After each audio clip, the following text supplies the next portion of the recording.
Good morning, everyone. Welcome to the Town of Munster show. And we are here at the new digs for WJOB, FM, AM 104.7, 1230 AM. And my name is David Nellens. I'm one of the councilmen for the Town of Munster. I've been hosting this show for a number of years. And I do have a guest today, and I've always said that I'm proud of that. We have Jim Marino is here, and he's our town manager. And we're going to be talking about a number of things. But anyway, this is Tuesday, January 6th, and it's in the morning. And this brings back some memories for me being in this studio. Just this exact area, I started with Mike Mellon, who started doing some shows here due to the fact that we had the flooding going on in town. And I was asked to come in and get involved and do a little bit of the show. And I thought it was just radio. So I wasn't quite coming in my pajamas, but I was really casual. And then next thing I know, there's video there. So I learned that at that time you'd put a sport coat on and sort of clean up a little bit. But it was in this area, in this actual exact space. But anyway, that goes back to 2008. And Jim Delo has been involved with us and helped us. At that time, he was helping MC the program, and now we've learned to be our own MC and get things started. But anyway, it just brings back memories, and they are working on getting things set up here, the building rehabbed and set up. This is located here behind Smith Chevrolet. Give them a plug. And when you're going up and down the boulevard. But anyway, that's kind of the history of my being involved here with WJOB. And I have always enjoyed doing the shows. So anyway, we got Jim here. And we've had some meetings. Jim's been our town manager since April, did I hear you say? Mm-hmm. Yep. So you've gotten your feet wet, been walking around, checking on things, obviously.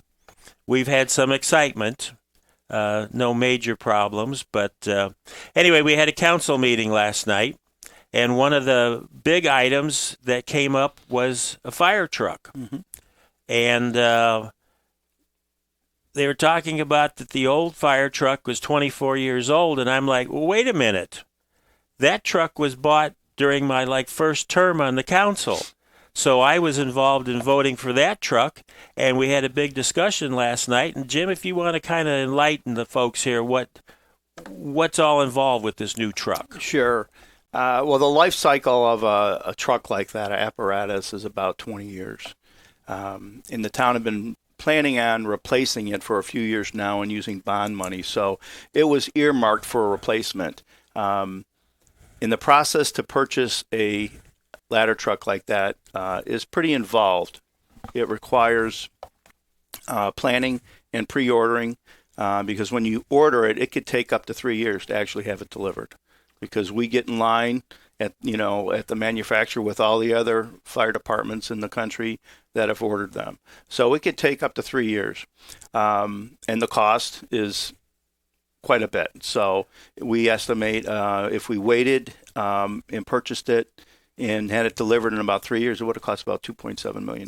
Wow. And, I want to say that the original truck was in the neighborhood of $1 million, $1.2 million or so. Right. So it's obviously in 24 years, the cost has gone up like everything else. And it's something that I think is important for our community to do. We've got high-rise buildings, and we need to have the equipment to help and handle a fire. And kind of my thoughts on this is that I want Munster to be a leader. I want to help set the pace. We do that on many of the things that we do in town. And yes, we are involved with mutual aid. All the communities get together and help each other. And it really makes things work a lot better when you have that. But still, you need to have your own equipment and to be able to go out and help. We can help other communities. We can do things in our community. And as you say, it's important to have equipment that's serviceable and I believe the American LaFrance is out of business. Right. So it's more difficult to get things repaired. You got to scrounge around, or somebody's got to fabricate it, and it takes time. And that puts the fire apparatus out of service. And that happened to us a few years ago, where it went out of service. I think it was out of service for about 120 days because it was being repaired. And as you said, the company went out of business, so we had some difficulty getting parts. And we don't want that to happen again, obviously. No. We've got multi-story buildings, and we have to be prepared, to be able to respond to calls. We can't rely on mutual aid to be the first responder. That's our responsibility. No, we have to show up with the hoses and the equipment so that we're ready to go. Mm-hmm. The last night we also had an opportunity to witness 4 new police officers being sworn in. Yes, usually we only have 1 or 2 at a time that are sworn in. But our staffing level was a little low because of people leaving, retirements, those types of things. So we had the opportunity to hire 4 to bring us up to the staffing level we had planned to be at. So, yeah, they were all at the meeting last night and got sworn in. They'll go through their training, and at the academy they'll go through field training. And should be on their own later this year on the streets. Right, because they generally aren't able to just walk in. We want them to know how we do things, have them bring up, they come from the academy and that. And I'm going to just say this, that in my first year here, this current term, we made some changes for the police department. We raised their wages. We also went to and voted to provide them with take-home vehicles. Before we had done that, when they hung out a shingle looking for officers, maybe nobody showed up, maybe one. Now I understand that I think this last time there might have been 40 applications or 50. While they all may not be up to speed to be able to be considered to be hired, at least we had an opportunity to look through applications. So by making those changes, and I feel very proud of that, the fact that we took a situation that we weren't getting candidates, and I kind of look at it, if you hang your shingle out and nobody applies, there's something wrong. Right. Obviously, there's something wrong, whether it's a lousy job or the pay or whatever, and I believe we address those issues. And again, we're getting good results. Munster's a good community. We want it to stay that way. And we have more activity coming to town all the time. And but again, I was very proud to have those 4 officers sworn in, along with the rest of the officers. They do a great job. And, it's just, we have many great departments. I'm going to bring up one that with the Public Works and their snowplow. I mean, that's been the goal of Munster, to be plowed, to be the leader. People say, I know when I'm in Munster because the streets are clear. Right. And that one day we had a big storm. I left from here and went far east, and the roads were terrible, just terrible, piled up and packed up, and it was slippery and everything else. But Munster, we buy the equipment. And even there, we're talking about the fire truck in 3 years.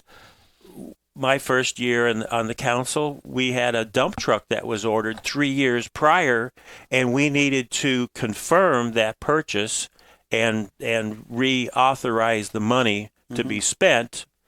And there was some discussion. I don't know, should we approve this? I don't know about that big dump truck.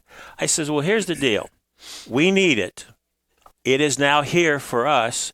If we turn this down and say no, and then we order another one, it's 3 years away. Right. So that's the choice.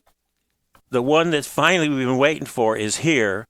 Take it, or you're going to wait 3 more years to get one. And it's been hard to even find manufacturers that have open slots to do that.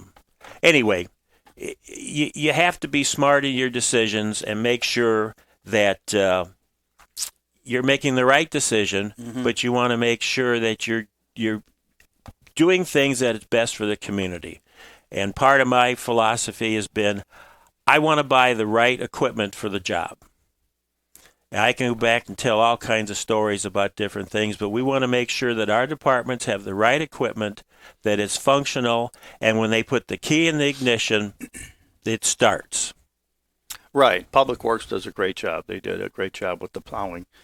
We had that storm that I think was a little earlier in the season than we expected, but they did a great job. And like you said, they have the equipment. We've been able to provide them with the equipment they need, the snow plows, but also street sweepers, leaf blowers, leaf vacuums. Leaf vacs, I think we got, 6 units or something, if I recall? Right. And they're all out right now because that early snow trapped a lot of leaves. Yeah, it all became frozen, so they got stopped in picking those up. So they're restarting now that it's warming up.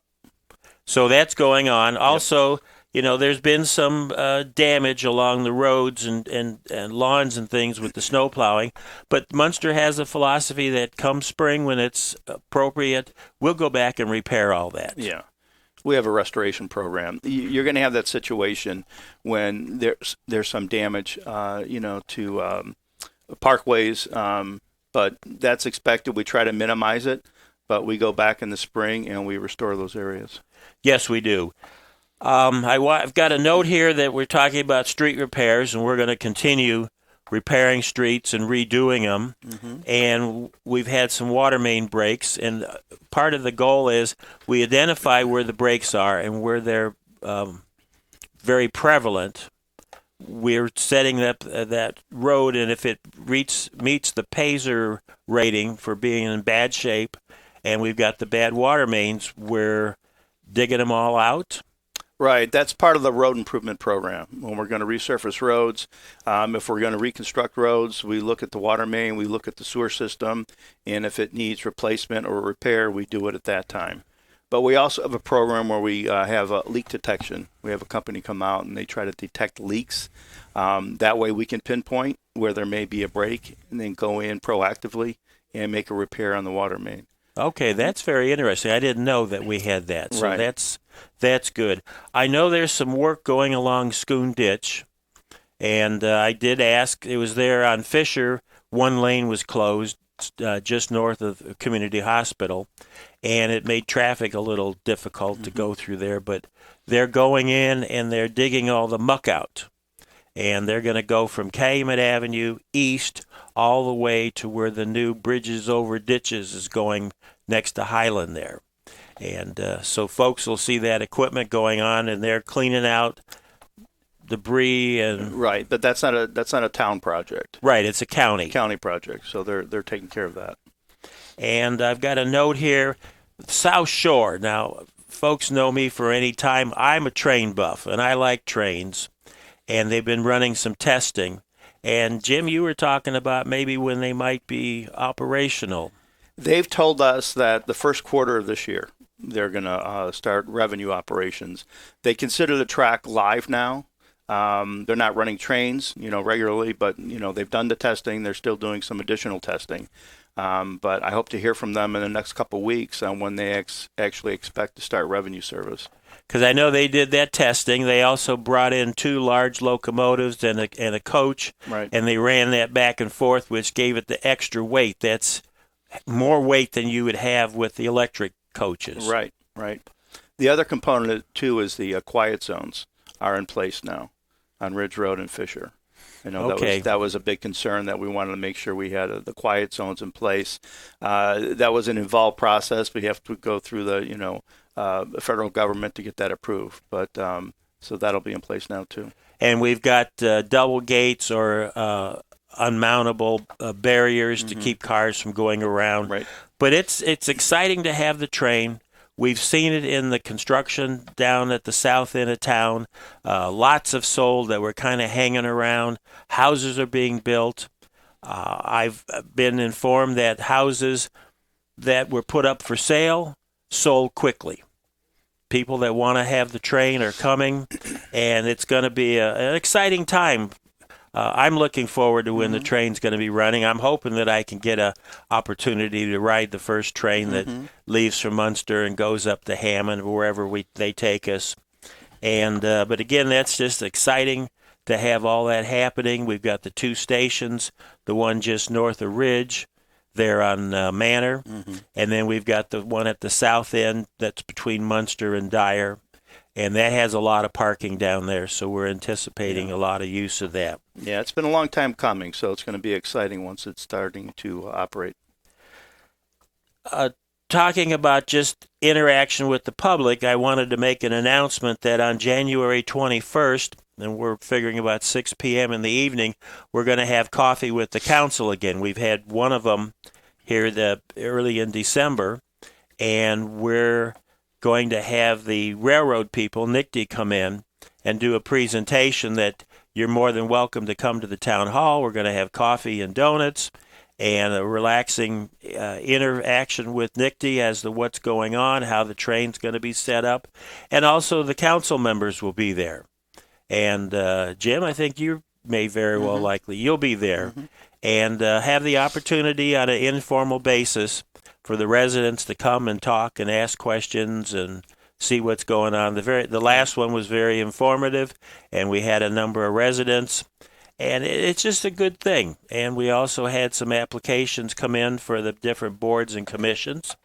And we've been reviewing those, and we're going to have some appointments that at the next council meeting we're going to be making on the different boards and commissions. Jim, you and I were talking about Maple Leaf Crossing. Right. So that project is still under construction. It's nearing completion. There was a little delay in it, but it's moving along quickly now.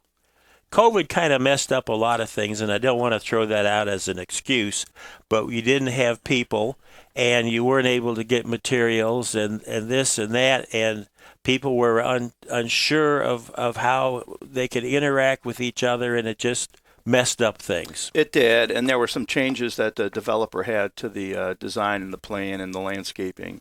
So whenever that happens, it has to be reevaluated by staff, go through the process. So that slowed things down a little bit. But as you said, there was delays in construction, but things are moving along much better now. And it's a good location. We just had some junk buildings there. Wonder Bread had been back there years ago, and it was just kind of a real eclectic area, and there wasn't any real formal design. It had been built back in the 50s, some of that mid-century modern stuff. And I think the developer has done a lot there, Jay Leeser. The buildings that he has are all occupied once they're finished up, and he's got folks that want to go in there. And I know there's been some discussion about an underpass on Calumet Avenue, and that's still something that we're talking about. But I want to point out that Maple Leaf Crossing is far enough north that north road between them and Pepsi will be up on the level. The underpass, I've seen the drawings, and we had looked at that before.